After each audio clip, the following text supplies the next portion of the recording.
এর আরও একটা খুব সুন্দর গুরুত্বপূর্ণ পিস, এ শিপরেক্ট সেলর, ড্যানিয়েল ডিফোর লেখা একটা বিখ্যাত এপিস্টোলারি নোভেল, রবিনসন ক্রুসো থেকে নেওয়া হয়েছে, যেটা দারুণ একটা উপন্যাস থেকে নেওয়া একটা গল্প, খুব ইন্সপায়ারিং গল্প, যেখানে দেখা যায় রবিনসন কিভাবে একটা ভয়ঙ্কর জাহাজ ডুবির পর নিজেকে একটা দ্বীপে খুঁজে পেয়েছিলেন এবং সেটাকে হ্যাবিটেবল করেছিলেন। শিপরেক্ট সেলর, তো জাহাজ বিধ্বস্ত, শিপরেক্ট মানে, সেলর মানে নাবিক। তোমরা কয়েকজন দারুণ সব নাবিকের নাম জানো, American Vespucci, Magellan, Vasco da Gama, এরা সব বিখ্যাত হয়ে আছেন, বিখ্যাত নাবিক, বিভিন্ন দ্বীপ আবিষ্কার করেছিলেন।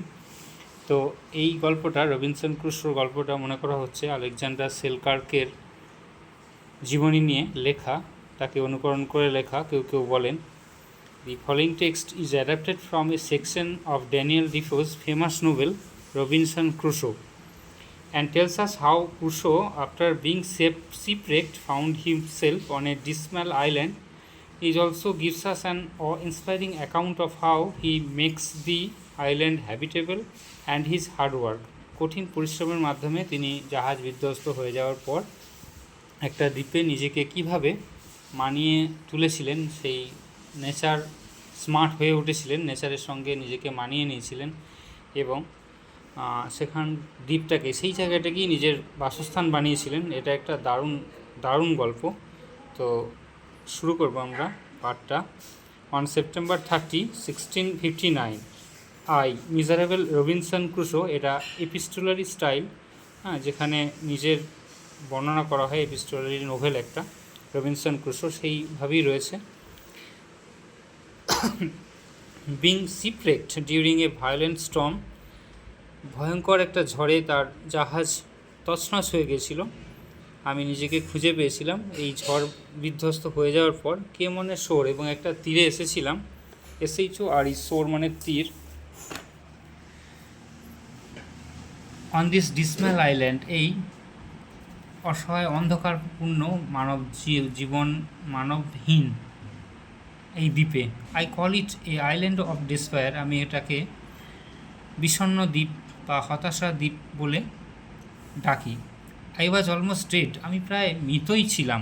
And rest of my ships company was drowned, এবং আমার বাকি সঙ্গী সাথীরা সবাই ডুবে গেছিল। I had neither food, house নর ক্লথস, আমার সঙ্গে খাবার, গৃহ, পোশাক কিছুই ছিল না। এটাও ছিল না, ওটাও ছিল না, নাইদার নরের ব্যবহারটা রয়েছে, তোমরা দেখবে। আই ফিয়ার্ড, আমি ভয় পেলাম। আই উড বি ডিভাউড বাই ওয়াইল্ড বিস্ট, আমাকে হয়তো বন্য প্রাণীরা খেয়ে নেবে। আমি যখন জ্ঞান ফিরল, যখন আমি সমুদ্রের তটে এসে ফিরলাম, তখন আমি দেখলাম এই অবস্থা আমার। হোয়েন নাইট কেম, যখন রাত্রি এলো, I slept in a tree, আমি গাছে ঘুমালাম। For fear of wild creatures, বন্য প্রাণীদের ভয়ে। ইট রেইনড অল নাইট, সারা রাত্রি বৃষ্টি হলো। The rain continued through the next day with gust of winds, দমকা বাতাসের সঙ্গে প্রচুর বৃষ্টি হতে লাগলো, পরের দিনও চলতে থাকলো। Only a wreck of my ship was to be seen at a low water, একটু নিচু জলা জায়গায় আমার জাহাজের একটা পাটাতন শুধু দেখা যাচ্ছিল। I swamp to the rake, আমি সেই পাটাতনের দিকে সাঁতরে গেলাম। টু রেস্কিউ, উদ্ধার করতে। And secure for my survival some food and other provisions, বেঁচে থাকার জন্য, সেই জায়গায় নিজেকে টিকে থাকার জন্য কিছু খাদ্য এবং অন্যান্য জিনিসপত্রের সিকিওর করার জন্য, সেটাকে ফিরে নিয়ে আসার জন্য এবং টিকে থাকার জন্য সেই এলাকায়, সেই জায়গায়। I was able to collect some food, আমি সক্ষম হয়েছিলাম কিছু কাঠ জোগাড় করতে, সংগ্রহ করতে। কেবল, তার, স্ট্রিং, দড়ি, এ নাইফ, একটা ছুরি, নেলস, কিছু পেরেক অ্যান্ড এ গান, এবং একটা বন্দুক। I also collected a Hammock, এবং আমি একটা দোলনার মতো একটা জিনিস সংগ্রহ করেছিলাম। অ্যান্ড সাম ক্যানভাস, এবং কিছু ত্রিপল জাতীয় জিনিস।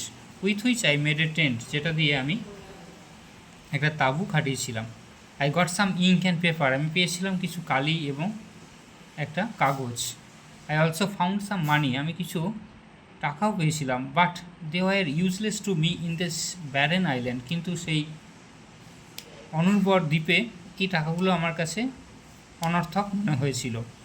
I was some 100 leagues out of the ordinary course of the trade of mankind. আমি ছিলাম অনেক দূরে, অনেক অনেক দূরে সাধারণ মানব জীবন যাত্রা থেকে। I was convinced I had to spend the rest of my life alone in this wild, desolate island. আমাকে বোঝানো হলো, আমি বেশ বুঝতে পারলাম যে আমাকে এই জায়গাতেই, এই বিষণ্ণ, মানবহীন, নিরিবিলি এই ফাঁকা জায়গায় বন্য প্রাণীর মধ্যে আমাকে আমার বাকি জীবনটা কাটাতে হবে। I searched long for a place of safe habitation. আমি খুঁজলাম অনেকক্ষণ একটা নিরাপদ বাসস্থানের। I found a little plain on the side of a rising hill. উঠে গেছে এমন একটা পাহাড়ের পাদদেশে একটা সমতল জায়গা আমি খুঁজে পেলাম।